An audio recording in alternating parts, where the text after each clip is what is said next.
discuss in this webinar is relating to the relevance of GSTR 2A and Rule 36(4).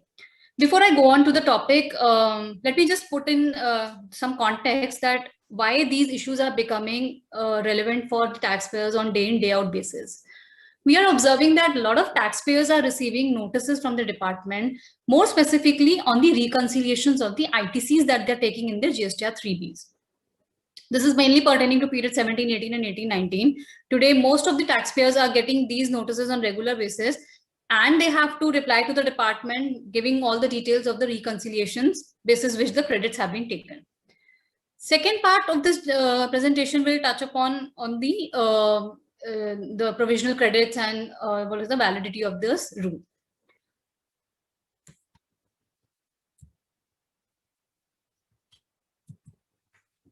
I'll divide this presentation into four broad sections. The first one, we'll discuss about GSTR 2A, GSTR 2B on in the context of which is the more relevant document from doing the reconciliation. Then we'll touch upon some reconciliation case studies, and we'll lead to some practical issues which the assessees are facing, and maybe we'll discuss what are the best way of coming out of those intricacies. The third portion, we'll discuss about what happens if the supplier is not paying the taxes on the supplies that they're making to you, whether the ITC reversal is required or not. And the last section, we'll discuss about the amendment which is proposed in the Finance Act 2021 relating to the ITC related conditions. So this is the trigger point of doing the reconciliation activities. Rule 36(4), it has been introduced in such a way which requires a taxpayer to do the reconciliation of all the purchases that they're making. And this has to be reconciled with the reportings that have been done by the suppliers. And for the benefit of the taxpayers, the law has provided an additional provisional credit of 5%. So all in all, you have to see that from matched eligible credits, you can take 105% of the ITC. Now what happens is that when a supplier reports their details on their GSTR 1, this detail is populated in two documents. One is GSTR 2A and other one is GSTR 2B. 2B is of late started in August 2020. 2A was available from October 18 and maybe got streamlined by early part of the 2019. Now the major issue that we face, or what our clients ask us, is that when there are two parallel documents which are reflecting ITC details, which is the one which we should be using? Before I answer this question, let us see what will be the implications of these two reportings, or how the auto population happens when a supplier is reporting the details in GSTR 1. So taking the case 1, if there is an invoice which is dated January 2021, which is of course for the month of January, has been reported on timely basis in the month of February by the due date. In both the cases, whether it is 2A or 2B, the data comes in the month of January 2021. Now, when the same invoice is reported in the month of March, then the due date is April 2021. In case of 2A, the data is populated in the month of March, and also same is the case with the GSTR 2B. Now, where the complication arises is in the case C, where the invoice is for the month of January, and the person has filed a delayed return in the month of April. So what happens is that in the case of 2A, the data gets auto-populated in the 2A of January 2021. But as far as 2B is concerned, the data comes in the 2B of March. The reason is that 2A is a dynamic document and 2B is a static document. So 2A has a functionality that anything which relates to a particular month, it gets uploaded and updated on time-to-time basis. But 2B is freezed on the month of on the 12th of the next month. So any changes cannot be made in the previous month. So any data which is reported in that particular month, only that month's 2B will reflect this data. So here's where the issue starts coming up, that if I go by the basis of 2A, then assuming let's say a recipient is filing his GST, his 3B for the month of January on a related basis, whether he can take the credit basis 2A or whether he should consider 2B and avoid taking this credit of the month of January. Now, what we have seen is, what are the pros and cons of both the documents? First, we look at that.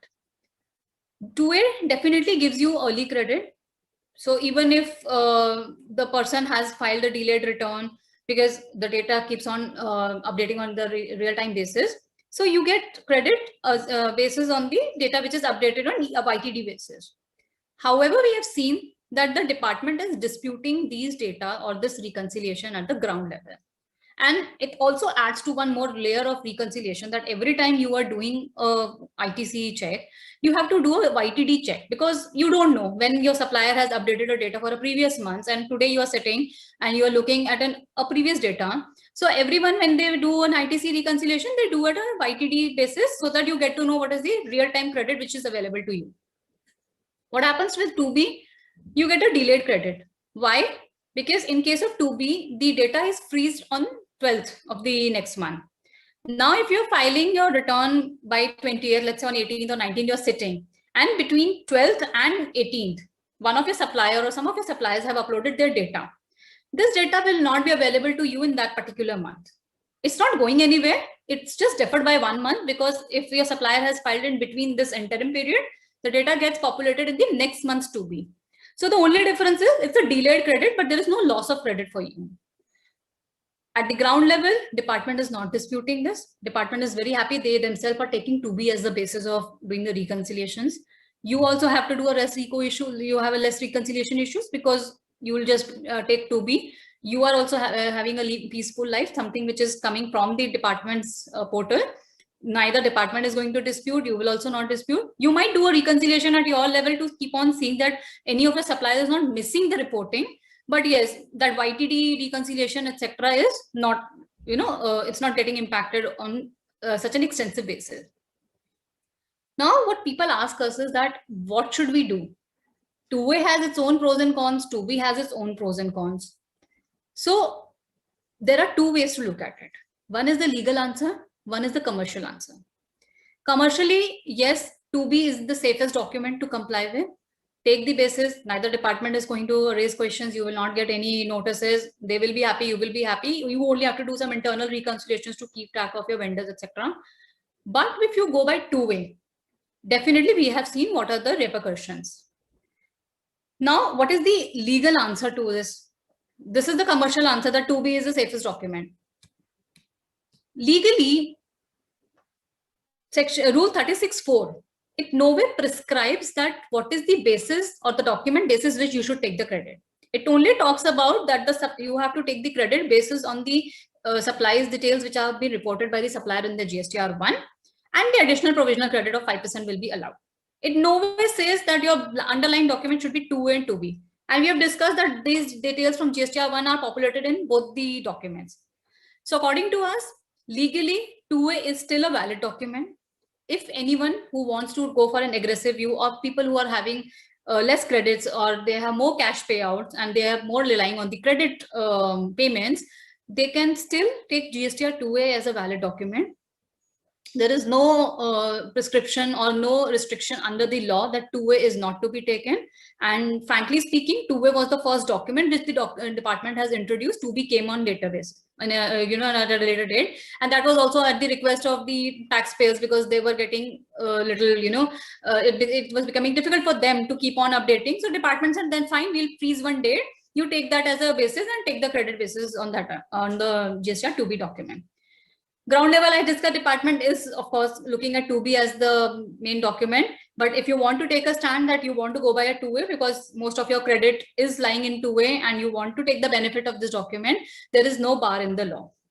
This is further supported by one of the department circular, wherein this question was raised, that whether Form 2A is being a dynamic document, how you should be, using it. The department has considered 2A as a valid document, and they mentioned that it should be taken basis due date of filing of return, etc. Nevertheless, Rule 36(4) itself has been challenged, and it's pending before the High Court. The challenge was mainly on the restriction which was imposed, that why are you restricting a credit of 5%, 10%, etc. Once we have the document in our hand and we are fulfilling all the conditions, the credit should be allowed. So this matter is pending before the Rajasthan High Court, and it's subjudiced. We need to hear from the courts what is the final hearing. But till then, if as an SSC, in our view, if you want to take 2A as a basis, this can be taken as a valid document for taking the credits. And of course, the only downside or maybe the difficult part for the industry would be that they'll have to face the notices from the department. And if you have done a proper in-house reconciliation, replying to those notices will not be a task for you. Now, moving on to this next section, matching of input tax credit and some reconciliations case studies. This is very important part for every taxpayer, that when you are doing a reconciliation, there are various scenarios which take place during the reconciliation. One of the cases would be that this is the best happy scenario, that all the fields of the matching principle, the fields which have to be matched for the purpose of reconciliation, they are matching. So nothing to be done. It's coming in 2A, it's coming in your purchase register, you do the matching, take the entire credit in 3B. Coming to the case 2. This is the most tricky transaction, or maybe most painful transaction for the taxpayers that we have observed in past 3 years, that the data is there in your purchase register, but the entire invoice is not coming in 2A. So completely there is total mismatch. It is not even a mismatch of 1 or 2 elements. The data itself is completely missing. Now, what could be the reason that the data is missing? The first reason could be your supplier has not filed GSTR 1 3B, or they have not furnished the details relating to the supplies that they made to you in their GSTR 1 and 3B. Other reason could be that the vendor has filed their GSTR 3B, paid their taxes, but there could have been some mistakes in GSTR 1. Either they have not reported the details, or they have wrongly categorized B2B as B2C, or some wrong GSTIN, etc. have been given. So this is only a mistake that has happened in GSTR 1, but the taxpayer, the supplier, has paid their taxes in the GSTR 3B. So what to do in such cases? What we have advised to our clients, and what they can also adopt as a strategy, that when they do this kind of reconciliation, they can always bounce back these issues to the suppliers. They can tell them, see, these are the invoices which are not coming in my 2A. Please give me a clear-cut declaration or a confirmation that you have paid taxes on these invoices in your 3B. And in case if you're doing it, if you have not paid those taxes, and one, you need to pay them. If you have not paid the taxes, if you have paid those taxes, in case tomorrow this is identified that you have misdeclared, then any implications that are coming over me for the denied ITC, interest, penalty, etc., you will be the one who will be reimbursing me or putting me back into the original position. So this is the kind of affidavit or a declaration that you can take from the vendors. Please take this very seriously. We have heard from many of our clients that we do follow up with the vendors, they don't respond, etc. You will see in the coming slides how this process is going to become more stricter and more stringent in coming times. So till the time it is getting more stringent, this is the time, it's almost 3 years we have completed. It's time to, fasten your processes. Please have these processes in place, get these affidavits, and save yourself from any future liability. When you show these affidavits, etc., to the department, they will definitely take this as a valid submission from your side. And if at all they have to do any inquiry, they may go to the supplier and check whether the person has paid the taxes or not. So at your level, this is the best thing you can do, that if your taxes have been paid, take a declaration for those invoices.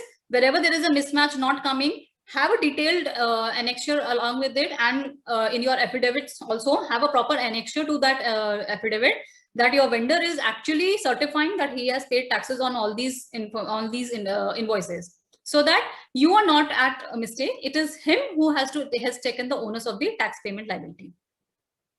Now coming back to the first case, where your supplier has completely not reported it. Now what happens is that legally, how do we fight these cases? Because today, if you talk about 17, 18, 18, 19, there cannot be any amendments done in the returns. They cannot pay taxes. Even if they pay, you will not get the credit, etc. So looking at section 16, this condition of payment of tax, which has been imposed on the recipient amongst the other condition for taking the credit, it starts with a clause saying that it should be subject to provision of section 4143A, that the tax has been paid by the supplier, etc., whether through cash or through the ITC. When we see section 41 and the corresponding sections 42, 43, and the relevant rules attached to them, Section 41 talks about the provisional eligibility of ITC based on the self-assessment. Section 42 talks about the matching principle. It gives the entire process, how the invoices have to be accepted, rejected, etc. And any discrepancy was supposed to be communicated by the portal to the taxpayers. And 42.5 says that if there is any discrepancy and you have accepted that, it should be paid by adding it to your output tax liability. Now, when we see the relevant rules attached to them, Rule 69 says that it gives the details which have to be matched. And 71 is an important rule which says that any discrepancy which has occurred while claiming the credit, then this discrepancy was supposed to be communicated to both the supplier as well as the recipient in Form GST MIS 1 and 2, giving the details where the discrepancies are there. Unfortunately, this report is still not coming from the portal. We are still not into the matching concept. What was the brainchild from the beginning of this law, that there will be a matching of invoices and it will be acceptance and rejection from both the parties, so that both the parties are aware that any tax invoice which is missing the tax liability comes to there's a transparency between the supplier and vendor or the receiver. Now, in the absence of this kind of a mechanism itself not being there in the GST system, you can't expect a recipient to look behind the system and start finding out whether the taxes have been paid or not. So this is the case where the supplier has not paid the taxes at all, neither 3B and not even reported in GSTR1. In such cases, the legal battle can be fought on these grounds. One, that the condition of Section 16(2) is subject to Section 41, read with Rule 69 and 71, which themselves are not working. And the ITC reversal mechanism, which was supposed to be communicated while these rules, this is all kept in abeyance because of the technical glitches which are there in the system. Additional contentions that a taxpayer can put forth is that 16(2)(c) itself is an arbitrary section, because you are not differentiating between the bona fide and a mala fide taxpayers. You are painting everyone with the same brush. The maximum of lex non cognate ad impossibilia comes to your rescue. Like we have already discussed in previous two discussions, that you can't expect a recipient to do something which is impossible. How can you expect a recipient if they don't have any mechanism to identify or find out whether the taxes have been paid or not? How can you expect him to dig into the details? So at best, he can just communicate with the vendors, find out whether they have paid or not. In past 3 years, we have seen most of the time the vendors, they don't even reply. There could be situations that the vendors are non-compliant vendors. Yes, the answer to that is that when you know that they are non-compliant, you should stop doing business with them, etc., etc. But the business realities are far, far more different from the tax requirements. So there are business requirements where you have to work with certain people, you have to have contracts with them. So in such situations where you are completely stuck, this is the worst case scenario where you're not able to identify, you're not able to push forth your vendors to do the compliances. Only in such situations you can take these arguments and take the benefit of the law, that the way it is worded, the absence of systems which are there in place, the recipients should not be forced to do certain things which is beyond their control. In past, we have already seen that Section 16(2)(c) has been challenged on these grounds. So yes, if you are stuck with such situation, you can also challenge these conditions. And of course, it will be a long drawn battle, which will be won only at the level of High Court, Supreme Court. So here is the time where you need to take a commercial call, that whether the credit is worth fighting or whether you want to do away with this and maybe streamline the process for your future benefits and having your credits in hand. These are some more reconciliation related issues, the other scenarios because of which the reconciliation can be there, the mismatch can be there. Third case, which is very taxpayer friendly, which is there is an invoice which is there in the GSTR 2A, but it is not there in the purchase register. So this is an opportunity for you to avail the missing credits. Many times we have seen that the invoices, they are just moving in the system. They don't reach the tax team on time before the the timeline within which they can take the credits. In such a situation, Two-way reconciliations help them to identify these invoices which they have not recorded in their purchase register, but the supplier has issued. So this is a very favorable situation for the taxpayer. And according to me, every taxpayer should take the benefit of the advantage of this situation. Please do those reconciliations on regular basis so that wherever you are having such a situation, you don't have the invoices, you don't miss on those credits just because the invoice was somewhere rotating in your internal systems. Remaining cases are just cases where, you know, the documents are correct, but the reporting has been done incorrectly. So while entering the details, etc., on the portal GSTR1 filing, there has been some incorrect data entry, because of which the two-way and purchase register is not matching. Immediately, the things that have to be done is that the taxpayer should quickly take out those invoices where these case 4 to 10 are happening. Look at those invoices. If your invoices they are correct, then please immediately go back to your vendors, highlight them that please correct these details, because of which I'm having a mismatch scenario. And all this activity would require a rigorous vendor follow-up. Please don't expect that you will send a mail to your vendor and they will respond on the very first mail.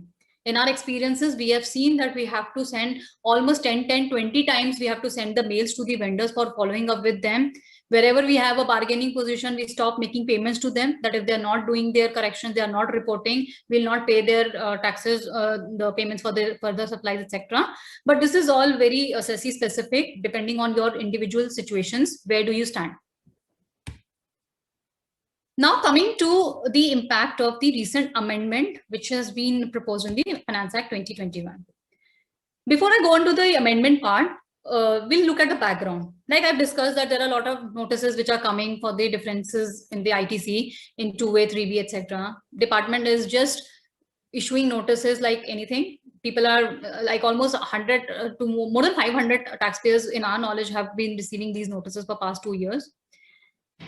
Having received these notices, taxpayers have started challenging the provision itself. We have seen section 36(4) being challenged. We have seen rule 36(4) being challenged. We've seen section 16(2)(c) being challenged. So after considering the ground level situation, these issues were taken up and discussed at length at the 39th GST Council meeting. And another trigger point was the fake invoicing which was going in the system, the circular trading which was happening. And then after discussing all these issues at length in the meeting, the amendment which was proposed is like this, that any details of the invoice, etc., which has been furnished by the supplier, that should be communicated to the recipient and in the manner specified, which means that you will be, because this is one of the conditions for taking the credit. This is one ground basis which the taxpayers were challenging the provision of section 16, that there is rule 36(4) and the section 16, that there is no mechanism in the law. You have bypassed the law and introduced something in the rule which is not even supported by the act. So therefore, this section itself has been amended to bring in this condition that you will be able to take the credit of only those invoices which have been furnished by the taxpayer in their GSTR ones. So now if you're not getting anything in 2A, you will not be able to take this argument that I have received the invoice, even if it is not there in 2A, it is not my responsibility, or now you cannot go and challenge the section because section itself has been amended. What happens to the past disputes? They remain intact. This will be a prospective amendment, while this is yet to be passed by the states, and we expect that this entire year will be, you know, gone by by the time this amendment gets effective, notified by all the states. Till that time, the past disputes which are already pending before the high courts, they will be alive. There will not be any jeopardy to those disputes. But having said that, this after this amendment is coming up, then these grounds for challenging the section will no longer be there. Now the question comes whether someone can challenge section 16(2) itself. Answer is yes. Legally, you can always challenge these provisions, because they, again, like I said in the previous slides, we are expecting taxpayers, the recipients, to do something which is beyond their control. Even if they get the information or they don't get the information, how can they arm twist their vendors is something which is dependent on case-to-case basis. So every recipient is not in a position to arm twist their vendors to get the compliances done. So this is something on these grounds where the this challenge is likely to be challenged. And in the past, we have seen people, these assessees who have challenged other sections will definitely challenge this kind of a provision as well. However, going by the history, we have seen that the government's objective is very clear. They are not going to give you any free credits or any excess credit which is not coming in the system or for which the taxes have not been paid. So from our side, the suggestion to the taxpayers would be that please, again, go back to your processes, your AP processes, your billing processes, look at them, see the transactions, how they're happening, revisit your contracts, do your vendor communications rigorously, robust communications, robust mails should be there, have a regular reconciliations done, so that you should have a separate team which is doing this activity. Because if you talk about the timeline, you hardly have the upper timeline of the next month of September, and you don't know how this time flies. And considering current situation in which we all are, there are so many practical difficulties. So till the time this law is becoming effective, you are still getting time to rejig your processes, reconsider your existing AP processes, your documentation, look at your contracts wherever you don't have such clauses where you can safeguard yourself from any future liability due to non-compliances of suppliers. You still have time. Look at those contracts. Wherever there are contracts which are going to be renewed, again, see those clauses are there or not. The objective of the government is clear, that the ITCs should be available only when the taxes are paid to the government, and the government will do anything, whether it is by way of amending the law, by way of amending the systems, they will do anything to achieve this objective. So in our view, you should be prepared with something which in future course, the government is even going to take away the provisional benefit which they are giving you today. They will come to a level where only 100% match credits will be allowed. So you have a time to prepare yourself, be prepared, have your discussions and communications with your vendors, make them aware of the situation, because they'll also fall in the same situation. And it's only when all of you are in the same line, then you'll be able to achieve the objective of having a streamlined credit flow, which we have all been talking of. Monica, thank you. That's it from my side. Thank you very much, Geetika.